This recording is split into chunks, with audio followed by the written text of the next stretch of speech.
اسی طرح حضرت جابر رضی اللہ تعالی عنہ سے روایت ہے، صحیح حدیث مبارک میں ہے، اور وہ فرماتے ہیں کہ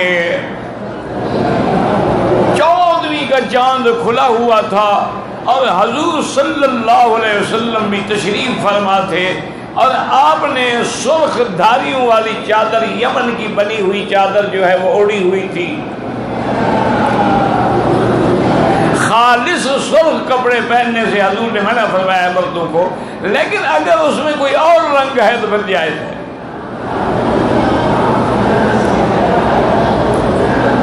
کہتے ہیں میرے دل میں خیال آ گیا، میں کبھی چاند کو دیکھتا، کبھی حضور کے چہرے مبارک کو دیکھتا۔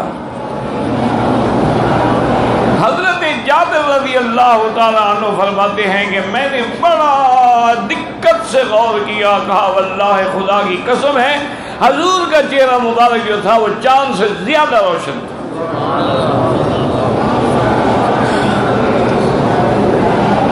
اور اسی طرح یاد رکھیں کہ جس دن ہجرت پہ میرے مدنی رحمت دو جہاں صلی اللہ علیہ وسلم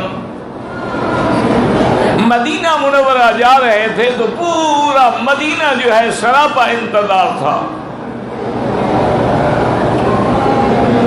اور وہاں کے مکہ مدینہ منورہ والے جو لوگ ہیں وہ باہر آتے۔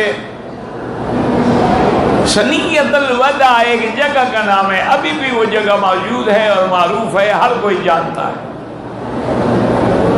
وہاں کے رہنے والے جانتے ہیں۔ وہاں آ کے انتظار کرتے ہیں، بوڑھے بھی ہیں، عورتیں بھی ہیں، بچیاں بھی ہیں، بچے بھی ہیں، اور جب شام پڑ جاتی مایوس ہو کے پھر مدینہ شریف چلے جاتے، کیونکہ حضور پاک بھی تو اونٹوں پہ آ رہے تھے نا، پر مشقت سفر تھا۔ آخر ایک دن جب حضور صلی اللہ علیہ وسلم کی سواری مبارک ظاہر ہوئی اور آپ کے ساتھ راستے میں کچھ لوگ ملے تھے جو اسلام لائے، وہ بھی ساتھ تھے، تو ان بچیوں کی جب نظر پڑی تو انہوں نے حضور کے استقبال میں جو رجز پڑھی، جو شعر پڑھا، تو یہی تھا کہ طلع البدر علینا من ثنیۃ الوداع، کہ 14ویں کا چاند، یاد رکھو چاند کو قمر کہتے ہیں، ہلال کہتے ہیں، لیکن بدر اس وقت کہتے ہیں جب 14ویں کا چاند مکمل ہو جائے۔ تو انہوں نے بھی جب حضور کا چہرہ دیکھا تو کہا او آج تو 14ویں کا چاند چڑھایا ہے۔ اور اسی طرح صحیح احادیث مبارک میں ہے، صحابہ کہتے ہیں واللہ ما رأینا اللہ یوم، ہم نے اس سے زیادہ روشن دن نہیں دیکھا مگر جس دن حضور مدینہ تشریف لے آئے، ایسی روشنی تھی جو آج تک کبھی نہیں دیکھی گئی، سارا مدینہ روشن ہو گیا۔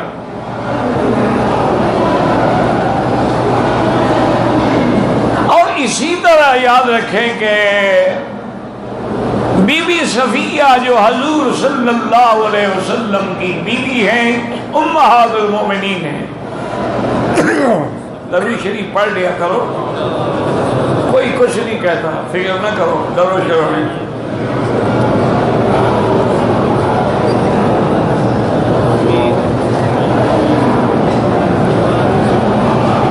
اللہ اکبر۔ تو بی بی صفیہ جو ہے یاد رکھیں یہ خیبر کے ایک بہت بڑے سردار کی بیٹی تھی اور خیبر کے ایک بہت بڑے سردار کی بیوی تھی۔ اللہ نے جب حضور کو فتح عطا فرمائی، خیبر فتح ہو گیا، یہودیت ہار گئی اور انہوں نے حضور سے صلح کر لی، تو بی بی صفیہ جو ہے یہ بھی سبھی میں، یعنی وہ لوگ جو مال غنیمت میں قید ہو گیا تھے ان میں آئی تھی۔ تو صحابہ نے عرض کیا کہ یا رسول اللہ ایک سردار کی بیٹی ہے اور ایک سردار کی بیوی ہے، بہتر ہے کہ آپ اس کو اپنی غلامی میں رکھ لیں۔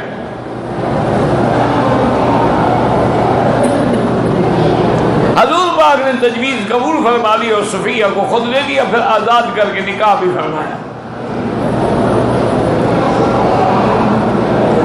اسی لیے بی بی عائشہ فرماتی تھی کہ بی بی صفیہ بڑی قسمت والی، شان والی بی بی ہے کہ جس کی وجہ سے سینکڑوں لوگوں کو رہائی مل گئی۔ کیا مطلب کہ جو لوگ قیدی تھے نا صحابہ کے پاس، جب انہوں نے دیکھا کہ بی بی صفیہ حضور کی بیوی بن گئی ہے، تو نے کہا اب ان کے رشتہ داروں کو ہم کیسے غلام بنائیں؟ انہوں نے کہا جاؤ سب آزاد ہو۔ نے کہا اب تو ان کی رشتہ داری ہو گئی نا حضور سے۔ ایک دن حضور صلی اللہ علیہ وسلم نے فرمایا کہ صفیہ تمہارے چہرے پر یہ کیا داغ ہے؟ کوئی چوٹ لگی تھی؟ وہ بیچاری خاموش ہو، حضور میں تمہیں پوچھ رہا ہوں۔ اور اس نے کہا حضور میں ڈر کے مارے نہیں بتا رہی، اصل وجہ یہ ہے کہ ایک دن میں نے خواب دیکھا تھا کہ آسمان کا چاند اتر کے میرے کمرے میں آیا ہے۔ میں نے اپنے خاوند کو جب یہ خواب بتلایا تو اس نے کہا اچھا تو تریدین محمد، تم حضرت محمد مصطفیٰ کی بیوی بننا چاہتی ہو؟ یعنی چاند کی تشبیہ کافر بھی سمجھتے تھے کہ اس سے مراد محمد مصطفیٰ ہے۔ اور نے کہا انہوں نے غصے میں آ کے مجھے مارا تو اس کے ہاتھ میں کوئی چیز تھی جو لگ گئی، وہ نشان رہ گیا۔ اسی طرح سیدنا ابی ہریرہ رضی اللہ تعالی عنہ سے روایت مبارک ہے، کہتے ہیں کہ میں نے جب بھی حضور کے چہرے مبارک کو دیکھا ایسے معلوم ہوتا تھا کہ کأن القمر تجری فی وجہہ، گویا حضور کے چہرے میں چاند دوڑ رہا ہے۔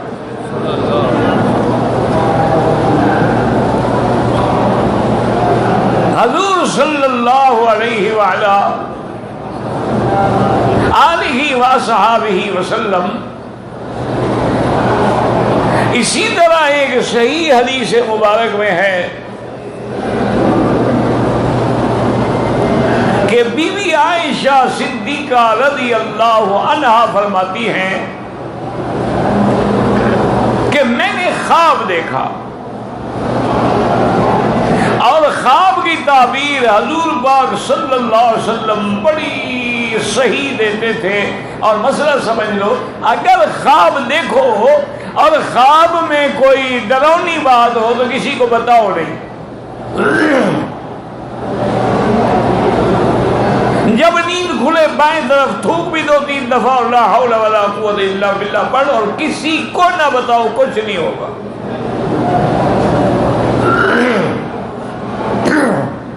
اور اگر خواب دیکھو لیکن سمجھ نہیں آ رہا اچھا ہے یا برا ہے، تو پھر بھی یہ حکم ہے کہ کسی عالم کی خدمت میں جا کے خواب پیش کرو تاکہ وہ صحیح تعبیر دے کہ الرؤیا علی رجل طائر، جیسی تعبیر ہوگی رویا اسی طرح ہو جاتا ہے۔ پھر ہر کسی کو نہ بتایا کریں، کسی اہل علم کو بتائیں جو اگر جواب دے گا تو بہتر تعویل کرے گا، یا تمہیں کسی اور عالم کا دروازہ دکھا دے گا۔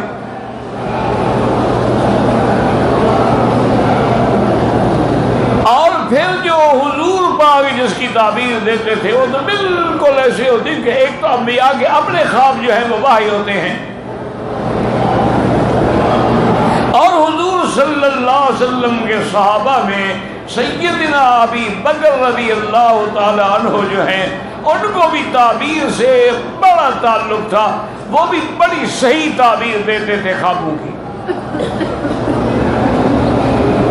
اور یہ عادت تھی میرے مدنی پاک کی کہ صبح کی نماز کے بعد جب بیٹھتے تو پوچھتے بھی کسی صحابی نے کوئی خواب دیکھا ہو تو بیان کرو۔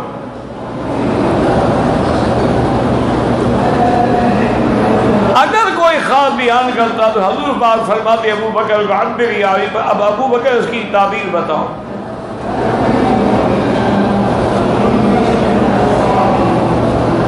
اسی طرح بی بی عائشہ صدیقہ فرماتی ہے کہ میں نے خواب دیکھا کہ ایک چاند آسمان سے اترا، میرے حجرے میں آ کے غائب ہو گیا۔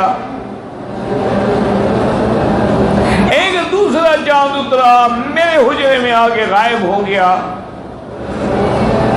ایک تیسرا چاند اترا، میرے حجرے میں آ کے غائب ہو گیا۔ میں حیران ہو گئی، نیند کھل گئی کہ آسمان کے چاند میرے حجرے میں آ کے کیسے غائب ہو گئے۔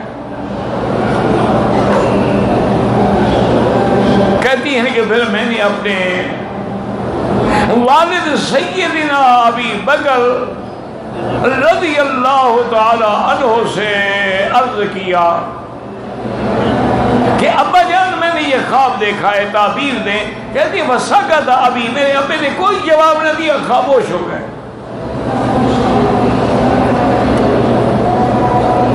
میں سمجھ گئی کہ بھی اس میں کوئی حکمت ہے، اور کہتی ہے کہ جب حضور صلی اللہ علیہ وسلم کی وفات ہوئی اور میرے حجرے میں حضور صلی اللہ علیہ وسلم دفن ہوئے تو ابو بکر روتے ہوئے آئے اور کہا عائشہ ھذا اول قمر، یہ وہ پہلا چاند ہے جو تم نے خواب میں دیکھا تھا، تمہارے حجرے میں آ گیا۔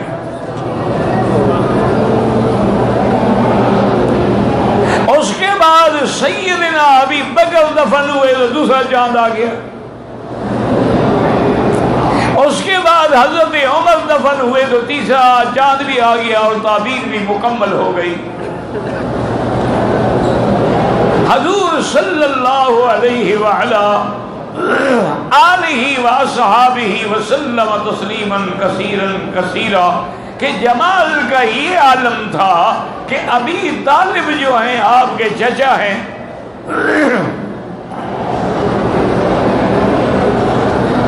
اور عبد المطلب کی کفالت کے بعد ابی طالب آپ کے کفیل تھے۔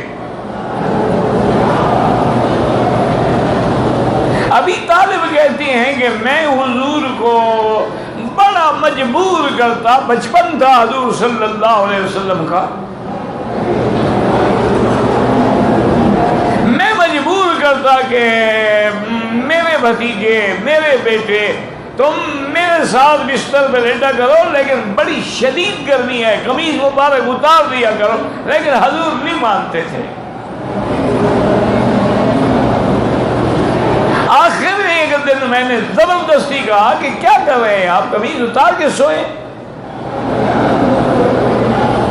کہتے ہیں کہ خدا کی قسم ہے جس دن حضور قمیض کے بغیر میرے بستر پہ لیٹے ہیں اور آپ کا بدن مبارک اس بستر پہ لگا ہے، صبح جب میری آنکھ کھلی تو پورا کمرہ جو ہے خوشبو سے مہک رہا۔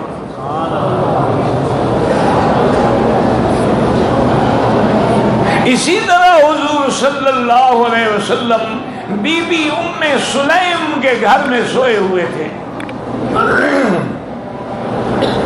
اور پرچھی پہ سوئے ہوئے تھے، کوئی بستر نہیں، کوئی اہتمام نہیں، ایک عام چٹائی ہے اس پہ حضور سوئے ہوئے ہیں، اور بی بی ام سلیم کیا کرتی کہ کپاس لے کر حضور کے بدن پہ ایسے ایسے لگاتی کہ آپ کے آرام میں بھی خلل نہ ہو، اور کپاس میں جتنا پسینہ لگ جاتا وہ کسی شیشی میں اس کو نچوڑ کے رکھ دیتی۔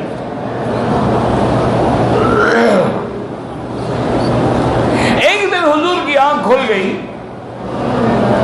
حضرت ماذا تفعلین یا ام سلیم، کیا کر رہی ہو؟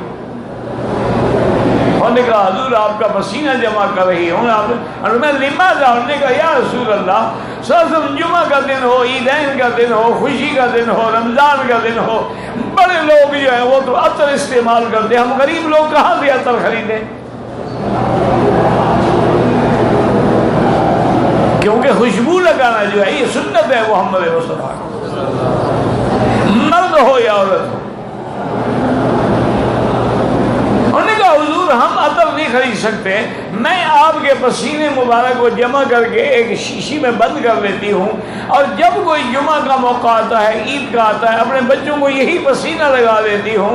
حضور جس مجلس میں وہ جاتے ہیں تو خوشبو چھا جاتی ہے، وہ حیران ہوتے ہیں کہ یہ عطر تم نے کس دکان سے لیا ہے؟ انہوں نے کہا ہمیں تو پتہ نہیں ہے، یہ پسینہ ہے محمد مصطفیٰ صلی اللہ علیہ وعلا آلہ و اصحابہ وسلم تسلیما کثیرا کثیرا۔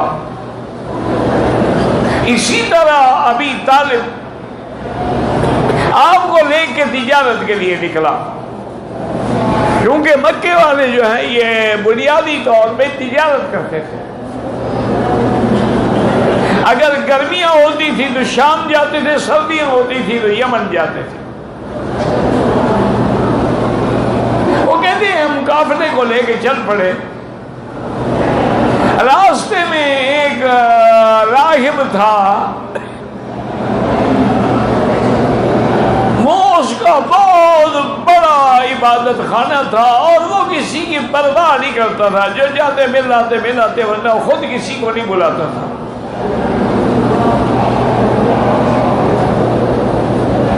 وہ کہتے کہ جب ہمارا قافلہ وہاں پہنچا تو وہ راہب خود بخود نکل کے آیا، پوچھا کہ این ابی طالب، ابی طالب کہاں ہے؟ انہوں نے کہا کہ وہ بیٹھے ہیں، آگے دعوت دی کہ کھانا جو ہے وہ میں دوں گا۔ سارے قافلے کی دعوت۔ ابی طالب حیران، یہ تو کسی کو السلام علیکم نہیں کرتا، بات نہیں کرتا ہے، اور آج دعوت دینے کے لیے آیا ہوا ہے۔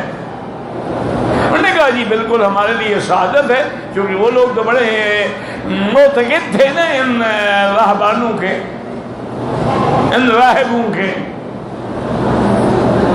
جب کھانے کا وقت آیا سارا قافلہ آ گیا،